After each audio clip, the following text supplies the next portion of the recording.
Welcome to this episode of Pause. I'm your host, Dr. Phil Hoffman, and today we'll be joined by folks from the Johnson County Board of Services. That's coming up next, right here on Pause.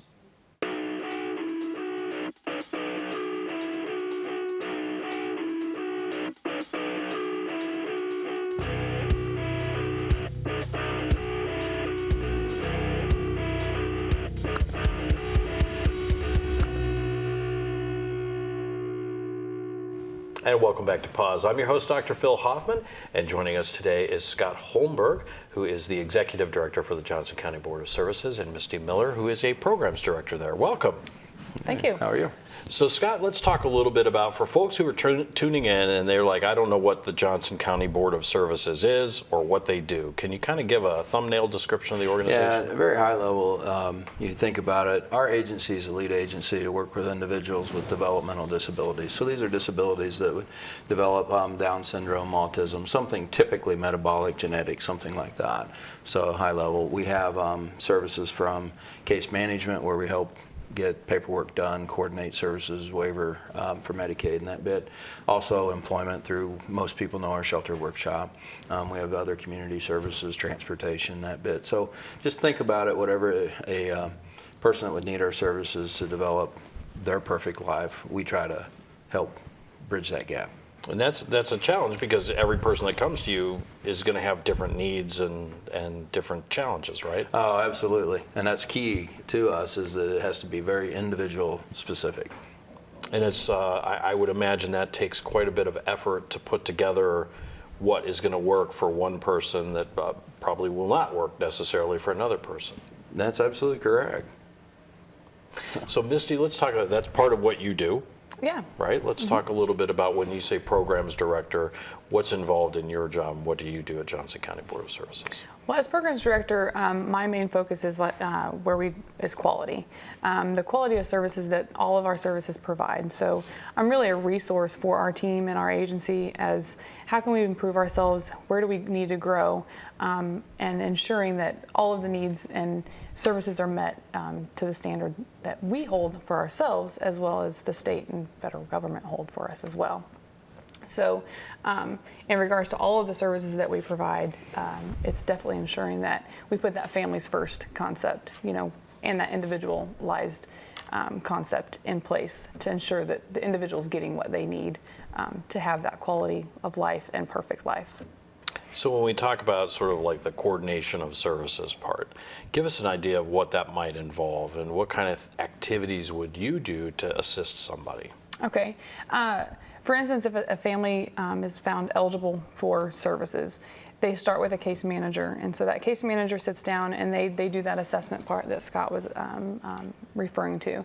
So they really assess, and go over what are the services, what are the things that that are important to you, right down to your everyday living, as to what supports do you need someone to care for you during the day, or what supports are the family providing, that where do we also need to support the family to maybe give them a break. And so the case manager really helps the family identify, hey, these are services that may potentially be a positive impact in your life. And so then from there, then the family says, yeah, I think that, say employment is an area that they really need because they're sitting at home, or they just need that extra vocational service. So the case manager identifies and advocates on behalf of what funding sources they need to support that service.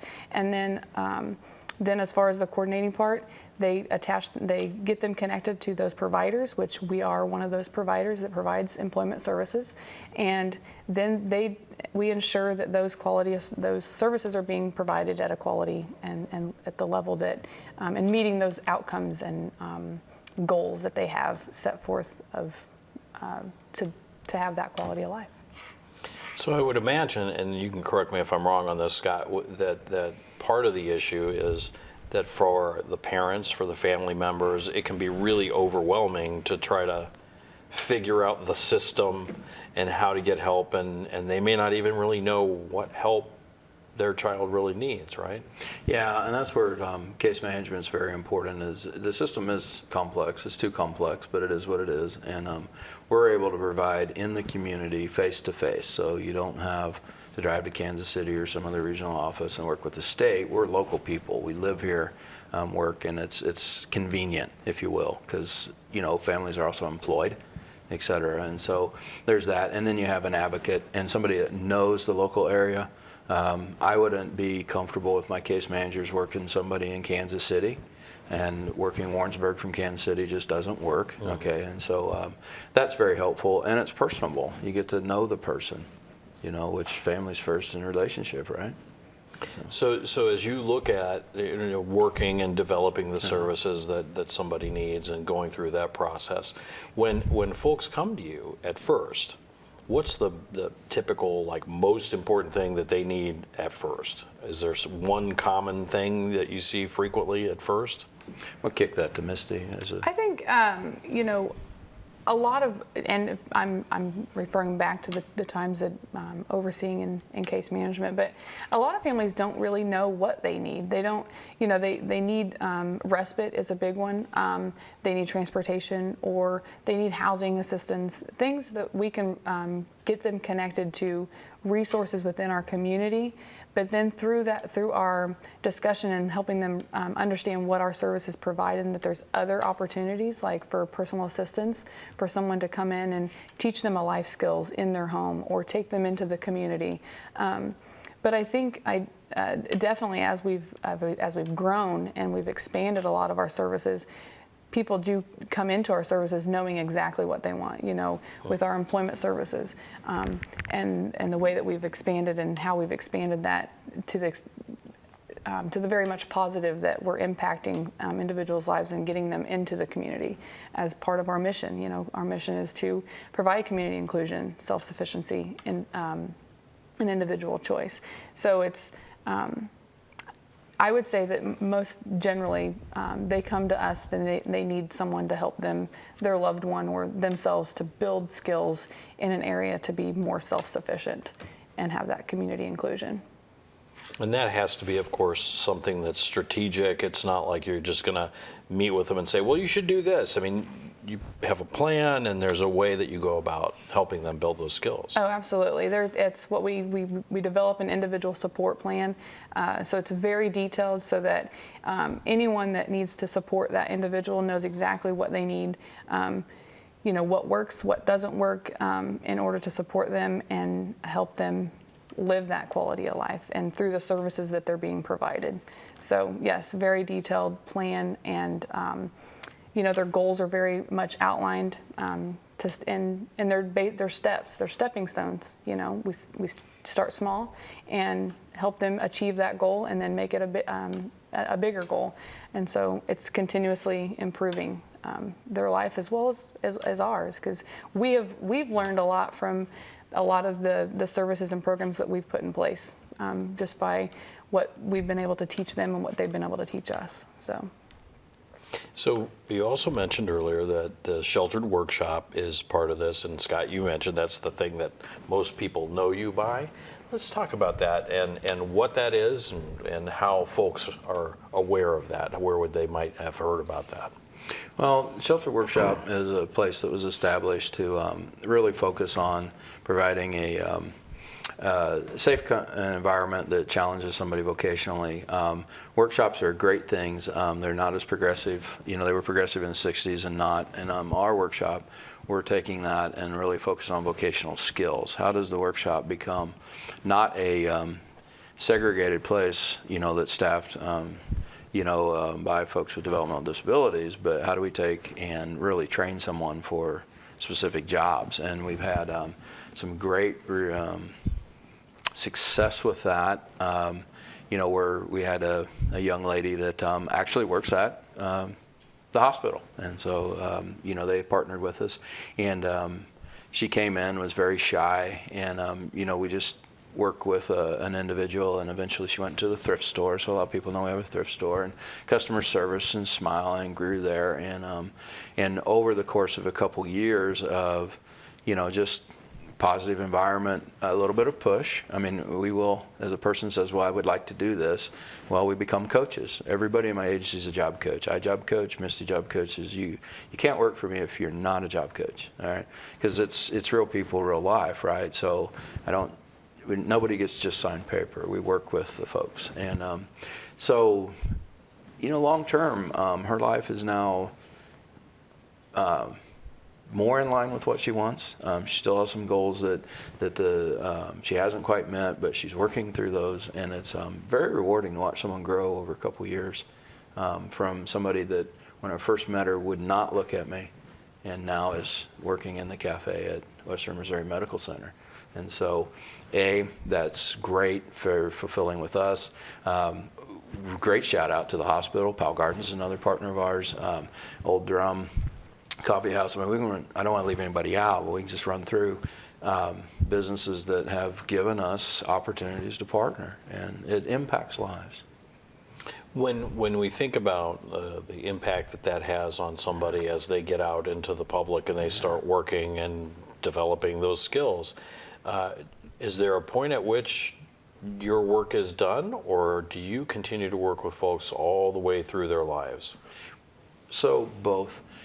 Our goal, and Misty and I would be very passionate on this one, is I would like to be at the point where everybody eventually does not need me, okay? But there are some realities. I mean, I have folks that are cognitively 24 months old and they will need us for the rest of their life, okay? But we want to be as much support as a person needs and no more, okay? We're here to help. We don't tell you what to do. We don't do that. We're patient. We work with. But my goal would be that we are just simply a pass-through. And this is something, as I came out of industry with Viewpoints, Misty was very instrumental in helping me form this thought that everything's a journey, okay? And that's what a good social worker wants to do, right? Is that we just, however long it takes, but in the end, I'd like to have a job. Just, I guess it's that simple. So Misty, I know you spent some of your years working directly as a caseworker. So when you think about what Scott's talking about, those examples, and I know we can't get into specific examples, but can you talk about some changes you've seen for folks, or ways where you saw something happen where you thought, okay, this is working, this is the right thing to do? Yes, actually. I've been with Johnson County Board of Services and Shelter Workshop for 9 years, and I actually started as direct care staff. So I'm from the very basic, I mean, I don't want to say basic because every position in our organization is very important, clear to our volunteers. But, you know, I've been in as direct care staff as that job coach. And the growth of from teaching someone within the home to where we are as an agency now, and the way that we teach has completely changed. And it's the way that we teach now is much more impactful. Our employment services, from the point from being just the shelter workshop as being an option. You know, we went from, for years, you know, the push was, okay, well, after high school, Billy, here's where you're going to go. This is a workshop. And so, and it's the direction that we're headed, it's strategically changing the workshop dynamic to more pre-vocational.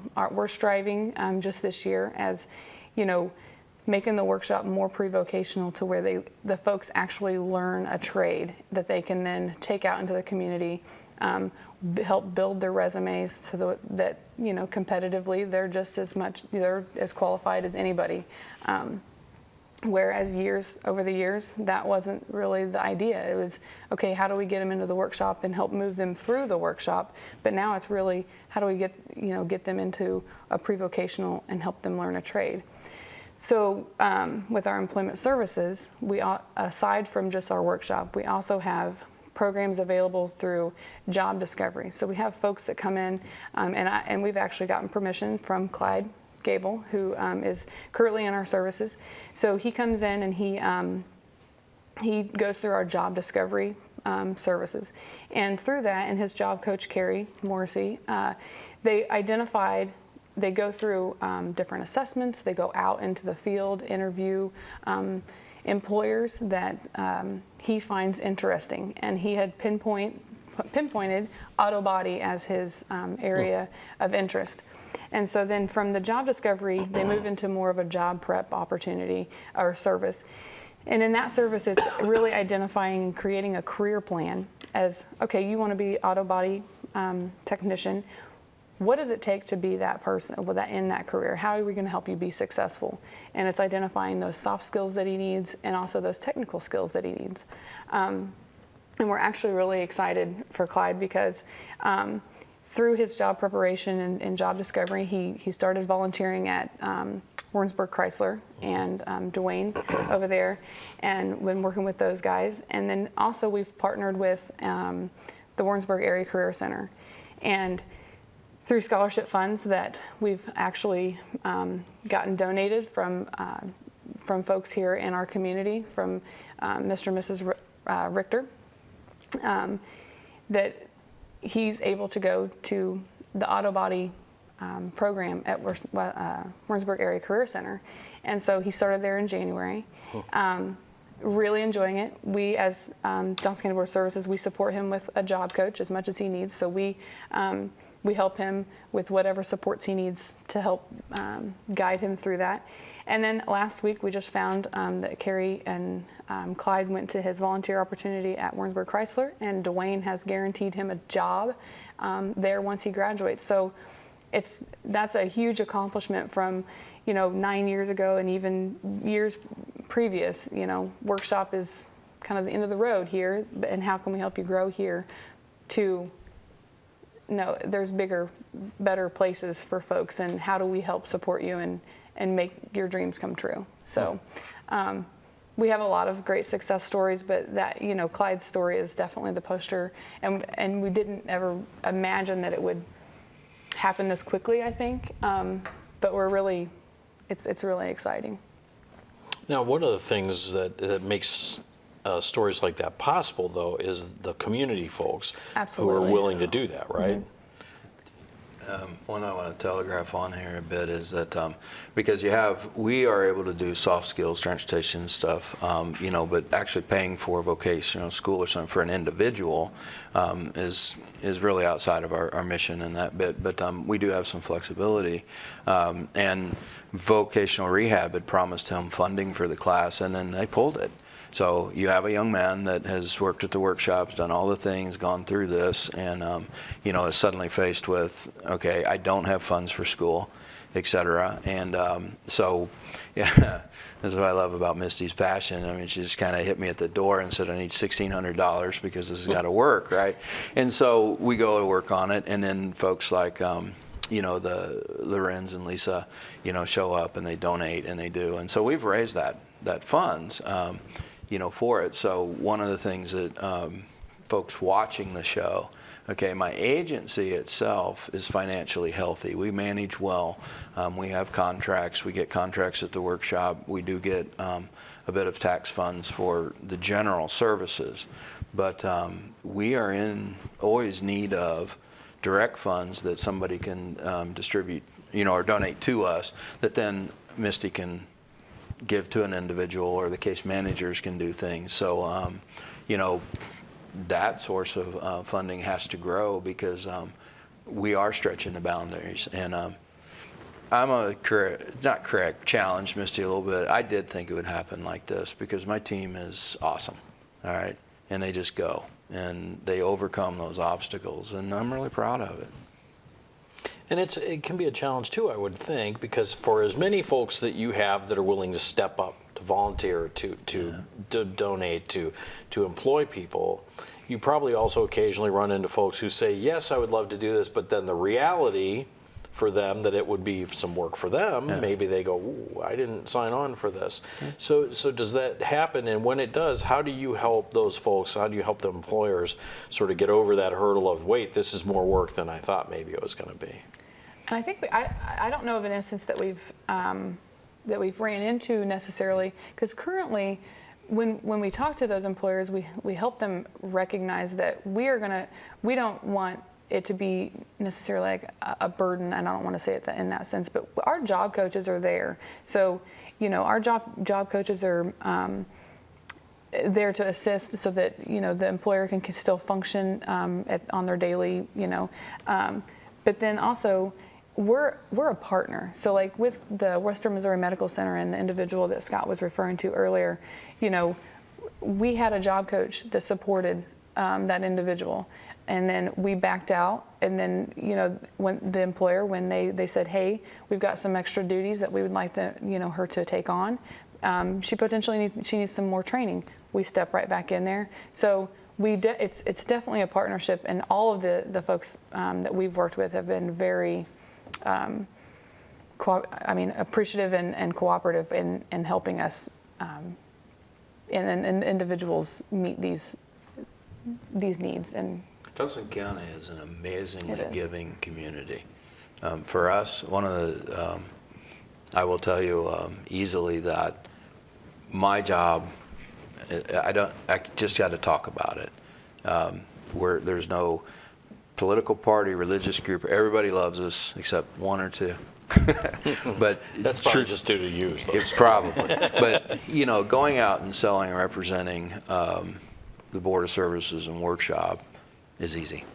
Okay, doesn't mean that we get everything we want. We're still working on it. We're definitely growing, and again, fundraising, because I've got to come up with ways to say yes, because that is our goal. Our goal is to figure out how to say yes to Phil if Phil needs my services, right?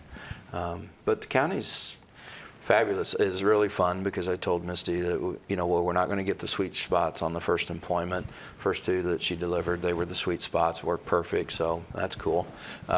We just took Robin Austin, negotiated a contract for our enclave with Wills, which is a sister type agency, and so now we have evening employment, so the sweet spot is going to get tougher. How do you do transportation in a county that doesn't have public transportation? So she and Blake Lawrence and Robin got to work that out, and they will, but it's just, we just keep growing.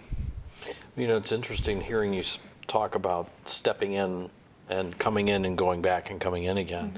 It reminds me of a conversation I had with Dr. Patrick from the Warrensburg City Schools about sort of services that a public school system provides today. You wouldn't think, it's not, education, it's just dealing with the reality of the population. And sort of, it sounds like you guys are in the same boat of like, well, whatever we need to do to support this individual, even if it's trying to find the revenue to help them finish school, like you try to step in, even though it might not ostensibly be your mission or your place. It sounds like you guys are always trying to step in there and do that. Our question, new employees that start with us, orientation, I always tell them that what we want to do is ask. So let's say that, Phil, you needed the Board of Services and a workshop to help, is what would be a perfect life for you? And then we go from there of how do we work through that, okay? And everybody's got a different one. I mean, I'd love to be an engineer with NASA, but I like Warrensburg too much. So everything you want to do may not be possible, but what really is a perfect life for you? And then how do we accomplish that? And just support it. Again, not do it, because a key thing that Misty is talking about on employment, we don't go to an employer and ask them to employ someone. What we do is we find a way to build that relationship, and those relationships that develop, because the folks at the hospital had one position, we had 3 candidates, and one of them, they funded and gave us permission for my services to fund the other one. Well, at the end of the day, only one person gets that one job. So, it wasn't our decision who got the job. It was our place to work with the hospital, support the 2 individuals, and then one candidate was successful. And that's exactly the same way you get your job. And that's what we do. So we only have a couple of minutes left, Scott. I know we were talking earlier about there's an event coming up towards the end of March. I thought you might want to talk March about 26th, we have our breakfast blast, and our foundation does that. It will be at Ridgeview Cafe, which is in the shelter workshop. This year's theme is I want to help one of our communities build a conclusive park, because community inclusion is probably the biggest thing that we need when we start this. And so our breakfast blast from 7:30 to 11, and good food, good stuff, and the almost all the proceeds, I keep about 5% for admin, on it, but those proceeds will go to the park. Okay, and we're working with a couple cities, and that bit where it goes. But we're going to need between $150,000 to $250,000, and we'll do it. But come eat breakfast and support us. Donate things for us to sell. So that's March 26th. It is. And if folks want to find out more about that, where can they go? Best place would be our Facebook or website. Okay. And once again, I want to thank you both for joining us today here. It's Misty Miller, who is Programs Director with the Johnson County Board of Services, and Scott Holmberg, who is the Executive Director. Thank you for everything that you guys do for our community. We appreciate it. Thank you. That's it for this episode of Pause. I'm your host, Dr. Phil Hoffman. I hope that you'll tune in again next week, as we'll bring you more information about things going on right here in your backyard. That's coming up on Pause. Give us a watch every Thursday night. Thanks for joining us. We'll see you next time.